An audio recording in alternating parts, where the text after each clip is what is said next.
پل چاہیے، ذریعہ چاہیے جس کے ذریعے ہم تک اللہ کی بات پہنچے، جس کے ذریعے ہم اللہ کی بات کی لکھی ہوئی دیکھیں بھی، اللہ کی بات کو اپنے کان سے سنیں بھی۔ وہ اللہ تعالیٰ نے انبیاء کا سلسلہ بھیجا ہے۔ سورت نمبر 4 سورت نساء آیت نمبر 64 رب کریم فرماتے ہیں وَمَا أَرْسَلْنَا مِن رَسُولٍ إِلَّا لِيُطَاعَ بِإِذْنِ اللَّهِ، فرمایا رسول کے بھیجنے کی ڈیوٹی یہ ہے وہ امت کو جا کر بتائے کہ میں اللہ کا اذن لے کر آیا، اللہ کا حکم لے کر آیا، اللہ کی پرمیشن لے کر آیا، اللہ کی اجازت لے کر آیا اور آپ تک رب کی بات پہنچانے آیا ہوں۔ ہمارے نبی نے اپنے اللہ کو دیکھا بھی ہے، ہمارے نبی نے اللہ کی بات سنی بھی ہے، تو نبی درمیان میں واسطہ ہے۔ نبی اللہ سے سنتے ہیں، امت کو سناتے ہیں، نبی اللہ کو دیکھتے ہیں، امت کو بتلاتے ہیں۔ ہم نے نبی کو سننا بھی ہے، ہم نے ہماری امت کے اول طبقے نبی کو دیکھا بھی ہے، تو نبی درمیان میں واسطہ ہے۔ نبی بذریعہ پل، بذریعہ برج ہم تک اللہ کی بات پہنچاتا ہے۔ اس سے ایک بات سامنے آئی کہ اگر آج مخلوق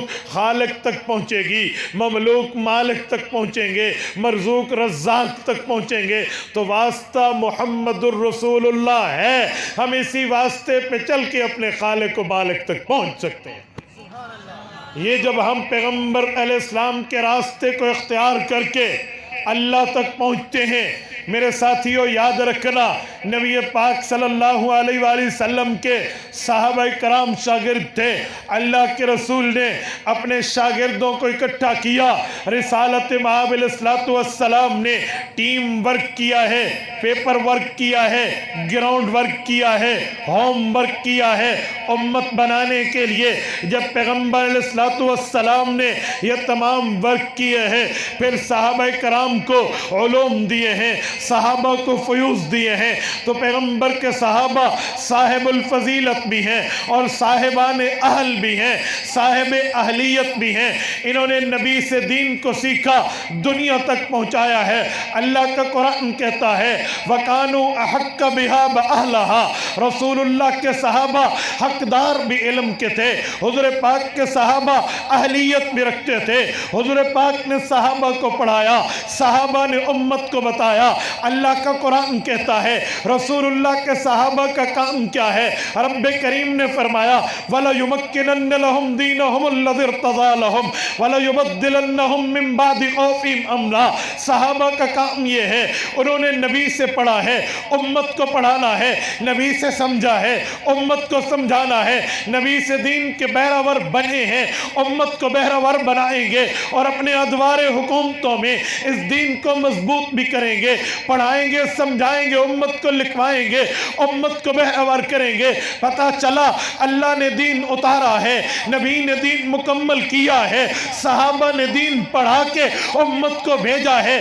اب جب دین اتر بھی آیا، دین مکمل بھی ہوا، دین پڑھ بھی لیا گیا، اب ضرورت تھی مکمل دین لکھنے کی، ضرورت تھی مکمل دین کی تحریر کی، ضرورت تھی مکمل دین کی رائٹنگ کی کہ دین مکمل کیا جائے۔ تو تنزیل اللہ نے کی، تکمیل محمد الرسول اللہ نے کی اور تمکین مضبوطی حضور کے صحابہ نے کی۔ تو پھر تدوین کی باری آئی۔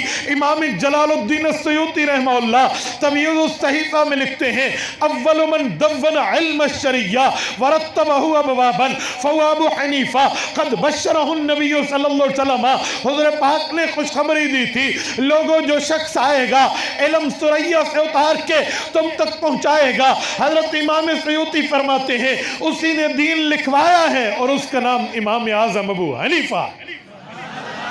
آج فضلاء کی کانفرنس میں آپ اور ہم بیٹھے ہیں تو جو ان کے سینے میں علم آیا ہے، ان کے تقوی اور طہارت و فضل آیا ہے، ان میں پڑھنے پڑھانے کی اہلیت آئی ہے، ان میں سمجھنے سمجھانے کا فیض آیا ہے، انہیں بتلانے اور بتانے کا ترتیب کا معاملہ پہنچا ہے، وہ اتارا اللہ نے ہے، مکمل رسول اللہ نے کیا ہے، مضبوط صحابہ نے کیا ہے، لکھوایا ابو حنیفہ نے۔ تو جب ہمارے پاس دین اس ترتیب پر فضلاء کے ذریعے، علماء کے ذریعے، اتقیاء کے ذریعے، اصفیاء کے ذریعے، اولیاء کے ذریعے ترتیب دین ہم تک پہنچی ہے، تو انشاءاللہ تعالی آج ہم عہد کرتے ہیں، یہ عزم رکھتے ہیں، یہ ارادہ رکھتے ہیں کہ جو دین ہم تک پہنچا ہے، جو شریعت ہم تک پہنچی ہے، جو مذہب ہم تک پہنچا ہے، جو دین اللہ کے نبی کے صحابہ تابعین تبع تابعین اتباع تابعین کے ذریعے ہم تک آیا، ہم انشاءاللہ اپنی جان بھی لگائیں گے، مال بھی لگائیں گے، اولاد بھی لگائیں گے، اوقات بھی لگائیں گے، اموال بھی لگائیں گے، صلاحیت بھی لگائیں گے، اور اس دین کو انشاءاللہ اگلی نسلوں تک پہنچائیں گے۔ میرے دوستو، چراغ سے چراغ جلتا ہے، ایک فیض سے دوسرے کو فیض ملتا ہے۔ آج یہ فضلاء بیٹھے ہیں، انہوں نے جو پڑھا ہے، جن کے سر پہ دستار فضیلت سجی ہے، جنہوں نے 8 سال مدرسے کو دیے ہیں، یہ وہ خوش قسمت لوگ ہیں جن کے سینے کو اللہ نے اپنے قرآن کے لیے منتخب کیا، جن کے سینے کو نبی کے فرمان کے لیے منتخب کیا، اور جن کے سینے کو رب کے دین کے لیے انتخاب کیا گیا ہے۔ لوگوں، میرے پاک پیغمبر نے دین پڑھنے پڑھانے والے کو یوں دعا دی ہے، رسول اللہ فرماتے ہیں، نظر اللہ ممران سمع مقالتی فحفظها ووعاها واداها کما سمع۔ فرمایا اللہ میرے اس امتی کے چہرے کو تر و تازہ رکھنا، میرے اس امتی کی زندگی کو خوشگوار و خوش نصیب و خوش بخت رکھنا۔ سمع مقالتی، جو میری حدیثیں سنتا ہے، ووعاها، اسے مضبوط رکھتا ہے، فحفظها، دماغ میں بٹھا کر ریوائز کر کے حفظ کر کے یاد کرتا ہے، وَأَدَّاهَا كَمَا سَمِعَ، اگلی نسلوں تک میرا پیغام لے کر، میرا داعی بن کے، مبلغ بن کے، دین کا عالم بن کے، افتاء کا مفتی بن کے، حدیث کا محدث بن کے، تفسیر کا مفسر بن کے، فقہ کا فقیہ بن کے امت تک پہنچتا ہے، اور میری باتیں، میرا پیغام شریعت کا اعلان پہنچاتا ہے۔ فرمایا فحفظها ووعاها واداها كما سمع، جیسے مجھ سے سنا ویسے آگے سناتا ہے۔ نظر اللہ ممران، اللہ اس خوش نصیب کی زندگی کو خوش بخت بنا دے۔ علماء کی پشت پر محمد الرسول اللہ صلی اللہ علیہ وسلم کی دعائیں ہیں، علماء کی پشت پر رسالت مآب علیہ السلام کی دعائیں ہیں۔ میرے دوستو، علماء کی دربار پہ یہ تمام معاملات ہیں، تو یہ رسالت مآب نے مانگا ہے اور ان فضلاء کے ذریعے پہنچا ہے۔ میرے ساتھیو، جملہ سننا، آج یہ پروگرام ان فضلاء کی دستار بندی کے لیے عظمت صحابہ، ناموس رسالت کی بنیاد پہ ہے۔ تو میں ایک جملہ کہتا ہوں، ناموس رسالت کا مطلب رسول اللہ کی عزت، حضور پاک کا اکرام، حضور کا احترام، حضور کا مرتبہ، حضور کا درجہ، حضور کی حیثیت، حضور کی وحیوں کے اوپر ہم نے گفتگو کرنی ہے۔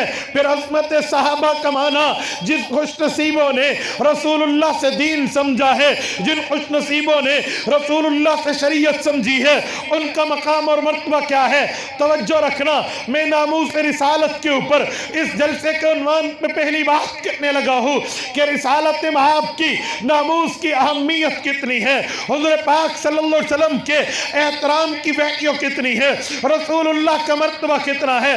یاد رکھنا، میرے پاک پیغمبر کو رب کریم نے وہ مرتبہ عطا فرمایا ہے کہ کوئی آدمی رسالت مآب علیہ السلام کے اوپر اعتراض کرے تو رب کریم فرماتے ہیں، ان الذین یؤذون اللہ ورسولہ لعنہم اللہ فی الدنیا والآخرہ۔ اور نبی پہ اعتراض کرو گے لعنتی بنو گے، خدا پہ اعتراض کرو گے لعنتی بنو گے۔ اللہ کے قرآن نے پیغمبر پر اعتراض کرنا امت پہ حرام قرار دیا، پیغمبر پہ objection کرنا امت پہ منع قرار دیا۔ پیغمبر علیہ السلام کے ناموس کی عزت، ناموس کی حفاظت کی ہے، عزت کی حفاظت کی ہے۔ ہاں میرے پاک پیغمبر کے ناموس کی عظمت کو سامنے رکھے تو رب کریم فرماتے ہیں، اے لوگو، تم چاہتے چاہتے ہو, تمہیں اللہ نے پیدا کیا, تم اپنے خالق کو خوش کرو, اپنے مالک کو خوش کرو, اور اللہ سے محبت کی بات کی دامن بھرنے والوں, قل ان کنتم تحبون اللہ, اگر تمہیں اللہ سے پیار چاہیے, اللہ سے محبت چاہیے, مودت چاہیے, یگانگت چاہیے, عقیدت چاہیے, پرمسرت زندگی چاہیے, تو اے لوگوں نبوت کے لیے رب کا اعلان ہے, فاتبعونی, اتباع پیغمبر کی کرو, بات پیغمبر کی مانو, حکم پیغمبر کا مانو, بات تسلیم پیغمبر کی کرو, کیونکہ نبی کا درجہ یہ ہے, خدا کا اعلان ہے, اطیعوا اللہ و اطیعوا الرسول, جہاں اللہ کی ماننی ہے وہاں رسول اللہ کی ماننی ہے. ہاں ہاں, نبوت کی ناموس کا مقام یہ ہے, رب نے سورۃ الحشر میں آپ کو مجھے بتایا ہے, وما آتاکم الرسول فخذوہ وما نہاکم عنہ فانتہوا وما نہاکم عنہ فانتہوا. اے لوگو, نبی حکم کرے تو اپنے ماننا ہے, نبی روکے تو اپنے رکنا ہے. پتہ چلا ہم نے یہ نہیں کہنا حضور ہمیں قرآن پڑھ کے سنا دیں, اللہ قرآن میں کہے گا ہم تب مانیں گے. جی نہیں, امتی کا یہ مطالبہ نہیں ہو سکتا, مومن کا یہ ادعا نہیں ہو سکتا, حضور پہ ایمان لانے والے کی خواہش یہ نہیں ہو سکتی. حضور کی مرضی ہے وہ اللہ کا قرآن پڑھے, حضور کی مرضی ہے وہ اپنا فرمان سنائے. حضور پاک علیہ السلام کی ناموس کی بات پر میں ایک جملہ آپ کی خدمت میں کہنے لگا ہوں, توجہ.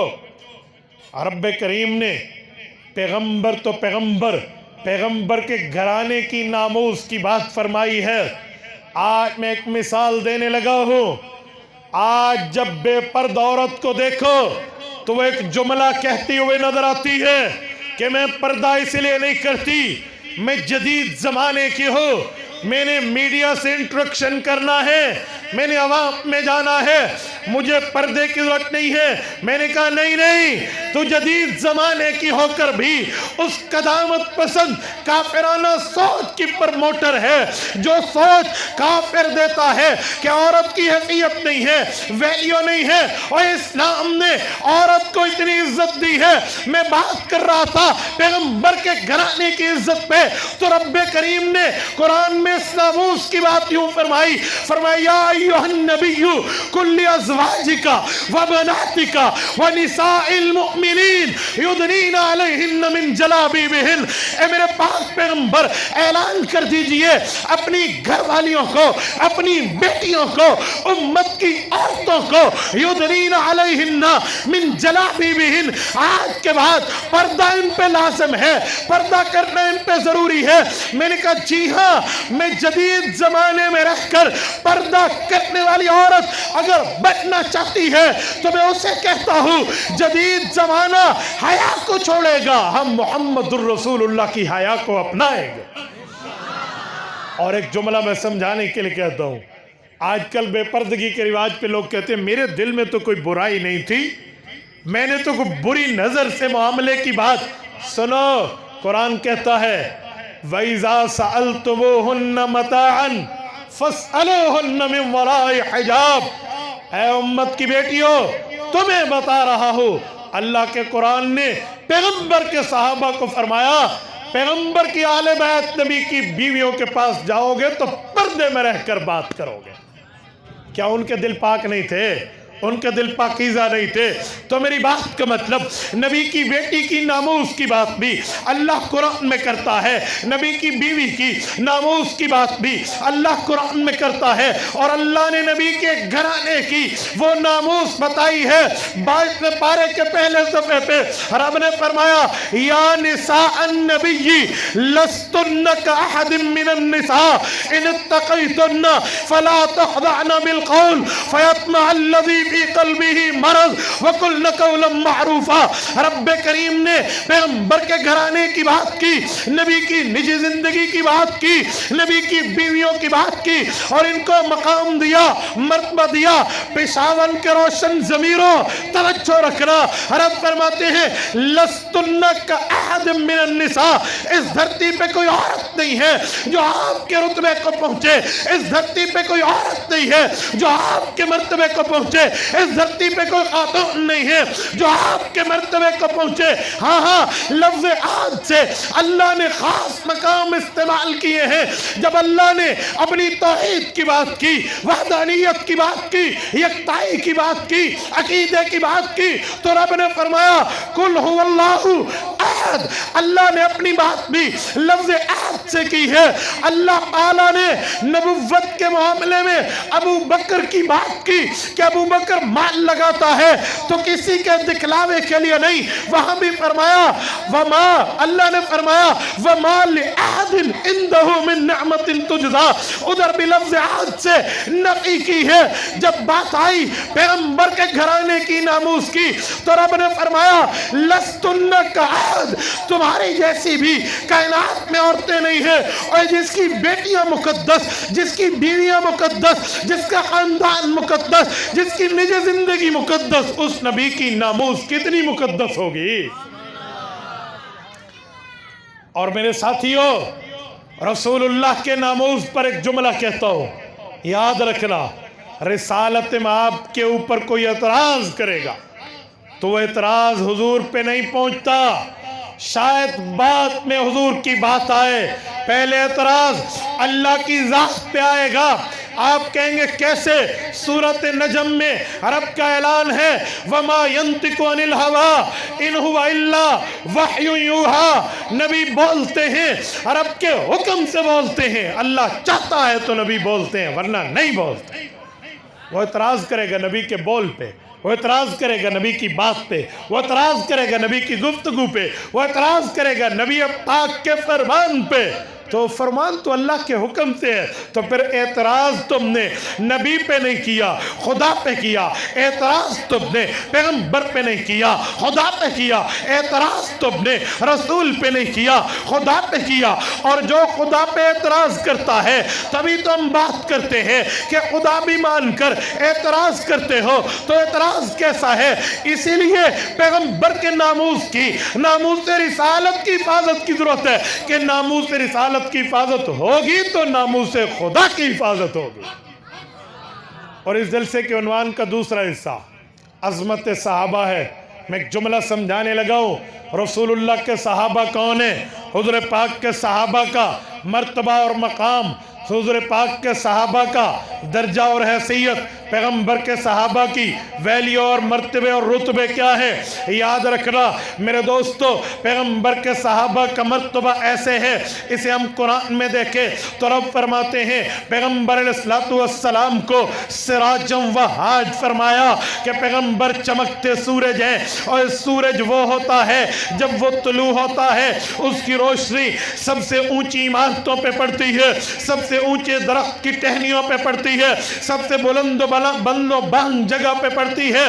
رسول اللہ اگر اسلام کے سورج ہیں، رسول اللہ پیغمبروں کے سورج ہیں، اور یقیناً ہے جب حضور آئے ان کی روشنی صحابہ پہ پڑی، ان کی روشنی اہل بیت پہ پڑی۔ نبی کی اہل بیت پیغمبر کا گھرانہ ہے، نبی کے صحابہ پیغمبر کا یارانہ ہے۔ پتہ چلا نبی کا یارانہ ہو یا نبی کا گھرانہ ہو، اس دھرتی کے اولین لوگ ہیں، تبھی تو ان پہ سب سے پہلے روشنی پڑ رہی ہے، تبھی تو ان کے اوپر پرتاؤ محمدی پڑ رہا ہے، پرچھائی محمدی پڑ رہی ہے، سایہ رسول پڑ رہا ہے، اور ان کو فیض رسول ڈائریکٹ مل رہا ہے۔ یہ امت کا وہ طبقہ، وہ بلند بال مقام پہ فائز ہے کہ حضور پاک کی روشنی سب سے پہلے ان کو ملی ہے۔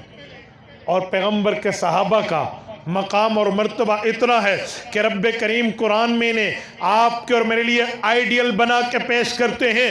اللہ قرآن میں ان کو اولئک هم المفلحون کہہ کے کامیابی کا سرٹیفکیٹ دیتے ہیں، اولئک هم الفائزون کہہ کے فوز و فلاح والا کہتے ہیں، اللہ اولئک هم الراشدون کہہ کے ہدایت یافتہ کہتے ہیں، اولئک هم الصادقون کہہ کے انہیں سچا کہتے ہیں، اولئک هم الصدیقون کہہ کے ان میں صداقت کو بند کہتے ہیں، اولئک کتب فی قلوبہم الایمان کہہ کے ان کے ایمان کی بات کرتے ہیں، اولئک ہم خیر البریہ کہہ کے اس دھرتی کی بہترین مخلوق فرماتے ہیں۔ جن کو رب نے اتنا درجہ دیا، جن کو رب نے اتنا مقام دیا، جن کو اللہ نے قرآن میں اتنی حیثیت دی ہے، آج کوئی حضور کے صحابہ پہ دیکھ کر کوئی جملہ کہے تو پھر میں ایک بات بہت بڑے بندے کی بڑی بات کرنے لگا ہوں۔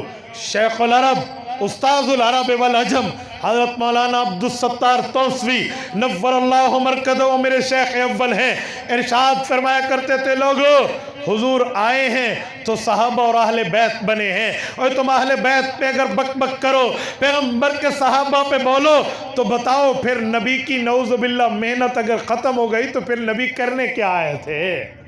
پھر حضور کی محنت کا میدان کیا تھا؟ پھر حضور کا معاملہ کیا تھا؟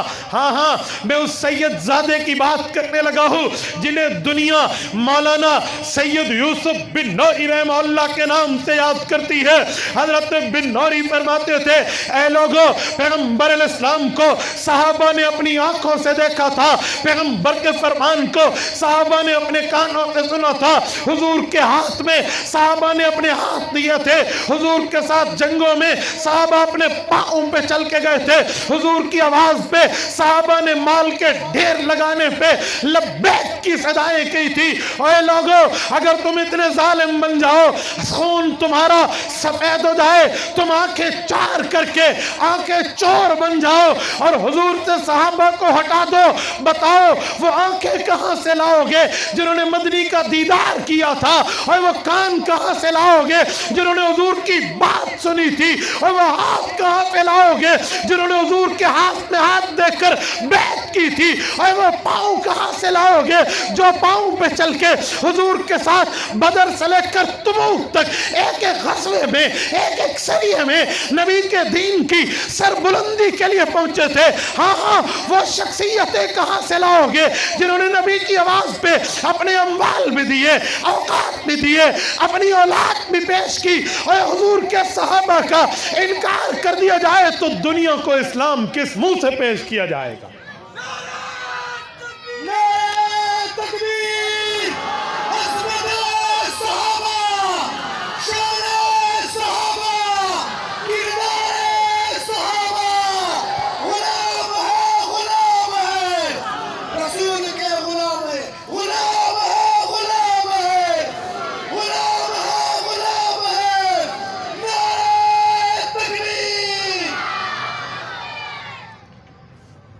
کچھ عرصہ قبل ہمارے ملک میں ایک اتفاقی پیغام بنانے کا ایک محفل کا انعقاد ہوا ایوان صدر میں، اور وہاں پر تمام مکاتب فکر موجود تھے، ان کی قیادت موجود تھی، بڑے بڑے سیاسی زعماء لیڈران موجود تھے، رؤساء موجود تھے۔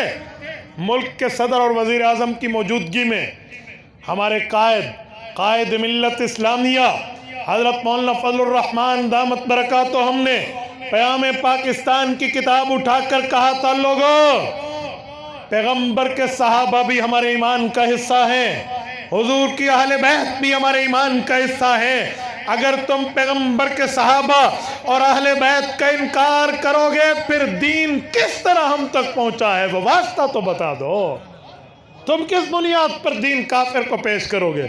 کہ حضور ہمیں قرآن دے کر گئے ہیں، حضور ہمیں فرمان دے کر گئے ہیں، احکام شریعت دے کر گئے ہیں، جب واسطہ ہی ناقابل اعتبار رہا تو پھر دین پہنچے گا کیسے؟ میں اسی پر حاشیہ لگاتے ہوئے حضرت قائد کی بات کو آگے بڑھاتے ہوئے ایک جملہ کہتا ہوں، پورا دین تو بڑی بات ہے، قائد محترم آپ بڑے ہیں، آپ نے بڑا جملہ فرمایا، میں اپنی بات کرتا ہوں، صبح کی 4 رکعتیں، 2 فرض اور 2 سنتیں، سنت کی 2 رکعتیں پہلی اور دوسری، اور 2 رکعتوں میں 4 سجدے، 2 پہلی میں 2 دوسری میں، اور 4 سجدوں میں ایک ایک سجدے کے اندر 3 مرتبہ سبحان ربی الاعلی، یہ 3 چوک 12، اور 12 تو بڑی بات، 11 ایک طرف، ایک تسبیح بھی اگر ثابت کرو کہ یہ حضور سے آئی ہے بغیر صحابہ اور اہل بیت کے یہ ایک تسبیح ثابت نہیں ہو سکتی، پوری نماز کہاں، پورا دین کہاں، ایک تسبیح ثابت نہیں ہو پائے گی۔ کس بنیاد پر ہم پیغمبر کے صحابہ کا انکار کریں؟ کس بنیاد پر انکار کیا جائے؟ جی نہیں، ان بنیادوں پہ انکار نہیں کیا جا سکتا، اس بنیاد پہ ہم کہتے ہیں اے لوگو اسلام ماں اطاعت خلفاء راشدین، ایمان ماں محبت آل محمد، ہم خلافت راشدہ کو بھی مانتے ہیں، نبی کی آل بیت کو بھی مانتے ہیں، حضور کے گھرانے کو بھی مانتے ہیں، حضور کے یارانے کو بھی مانتے ہیں۔ تو میرے دوستو یہ فضلا بیٹھے ہیں اسی دین کو لے کر، اسی مذہب کو لے کر، اسی قرآن کو لے کر، اسی شریعت کو لے کر جو اللہ نے نبی کو، نبی نے صحابہ کو، صحابہ نے امام ابو حنیفہ کو، اور اس کے واسطے سے ہم تک پہنچا ہے۔ آج ہمیں چاہیے ہم اپنی اولادوں کو عالم بھی بنائیں، اپنی اولادوں کو حافظ بھی بنائیں، اپنی اولادوں کو قاری بھی بنائیں، تاکہ ہمیں پتہ چلے اللہ قرآن میں، نبی فرمان میں ہمیں کیا پیغام دے کر گئے۔ اور میرے ساتھیوں، میں ایک بات سمجھانے کے طور پہ آپ کی خدمت میں جملہ کہنے لگا ہوں، اپنی اولادوں کو عالم اور حافظ بناؤ، یہ نہ سمجھو کہ مولوی بن گیا تو کھائے گا کہاں سے۔ لوگ کہتے ہیں مولوی بن گیا کہاں سے کھائے گا؟ میں نے کہا جتنا کھائے گا عزت سے کھائے گا، جتنا ہی کھائے گا عزت سے کھائے گا۔ اور سنو، ان کی عزتیں اتنی ہیں، انہوں نے وہ علوم پڑھے ہیں کہ کوئی اپنے گھر میں برکت کروانا چاہے، رحمت اللہ کی بلانا چاہے تو بڑی معذرت سے کہتا ہوں، وہ یہ نہیں کہتا پرنسپل صاحب کو بلا لو، وہ یہ نہیں کہتا جج صاحب کو بلا لیں، وکیل صاحب کو بلا لیں، کسی ڈاکٹر صاحب کو، کسی انجینئر کو بلا لیں، جی نہیں، وہ کہتے جی حافظ کو بلا لیں، عالم کو بلا لیں۔ تو دنیا تو یوں انہیں سلام کرے گی، دنیا میں بھی عزتیں ہوں گی، آخرت میں بھی عزتیں ہوں گی۔ اور میرے ساتھیوں، جتنے میرے یہ جملہ علماء کرام موجود ہیں، ان کی بھائی عبدالحق کے واسطے سے مجھ تک درخواست آئی ہے اجازت حدیث کی، میں حدیث پاک ان کی خدمت میں پیش کرنے لگا ہوں تاکہ رسالت مآب علیہ السلام کی حدیث کی اجازت میں انہیں دوں، لیکن 2-3 شرائط کے ساتھ بات کرتا ہوں۔ سب سے پہلے اس دھرتی پر علماء احناف، علماء دیوبند کو میں اہل حق سمجھتا ہوں 100%۔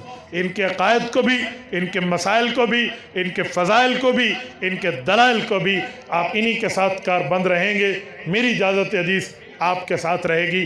اس کے علاوہ میں کوئی باقیوں پہ کفر کے فتوے نہیں لگا رہا، لیکن میں اپنی بات کر رہا ہوں، جنہیں میں حق سمجھتا ہوں، حق کی بات کرتا ہوں۔ انہی عقائد و نظریات پہ آپ کو میری طرف سے اجازت حدیث ہے۔ مجھے میرے شیخ حضرت مولانا شریف اللہ مولویانوی رحمۃ اللہ تعالیٰ علیہ سے اجازت حدیث ہے، جن کو 16 واسطے سے رسالت مآب علیہ السلام کی حدیث امام بخاری تک جاتی ہے۔ اس دھرتی پہ سب سے پرانی اور سب سے مختصر اور سب سے عالی سندات ہیں تو ہمارے شیخ مولانا شریف اللہ رحمہ اللہ رحیمیہ خان جامعہ شمس العلوم تفسیریہ والے، ان کی بھی ہے۔ ان کے لیے کہا جاتا ہے وہ الشیخ الفاضل الاجل من ینتہی الیہ علو الاسناد فی ھذا الزمان، اس زبان میں جن تک علو اسناد جاتی ہے وہ ثلاثیات الامام الہمام البخاری کی اجازت ہے، وہ اجازت اس دھرتی کی سلسلۃ الذہب مانی جاتی ہے، وہ اجازت میں آپ کی خدمت میں رکھتا ہوں۔ اللہ تعالیٰ آپ کو بھی اس کی برکت عطا فرمائے، اللہ ہم سب کو برکت عطا فرمائے۔ اقول قولی ھذا واستغفر اللہ وآخر دعوانا ان الحمد للہ رب العالمین۔ ٹھیک ہے۔